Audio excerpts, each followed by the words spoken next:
जैसी करनी वैसी भरनी।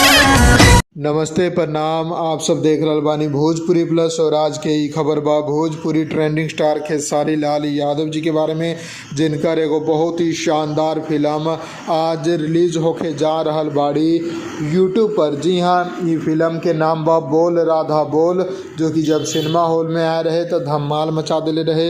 एगो अद्भुत प्रेम कहानी के ऊपर निर्भर ई फिल्म आज यानी 10 फरवरी 2024 के शाम के 4:30 पर वेब म्यूजिक यूट्यूब चैनल पर आप लोगन खातिर फुल HD में रिलीज होके जा रहल बाड़ी। तो सभी केहू देखम एके, जोना में खेसारी लाल यादव और एकर जो निर्माता बाड़े उ बाड़े विजय कुमार यादव, निर्देशक बाड़े पराग पाटिल। और कैसन ई प्रेम कहानी बा, अनोखा प्रेम कहानी बा आप सबके बीच में। जे भाई लोग थिएटर में देखले होखम उ सब ता मालूमे होई, और उ सब भी दोबारा ई फिल्म के जरूर देखिए यूट्यूब पर। और जे केहू ना देखले बाड़े थिएटर में जाके, वो आज एकर आनंद ली फुल HD में।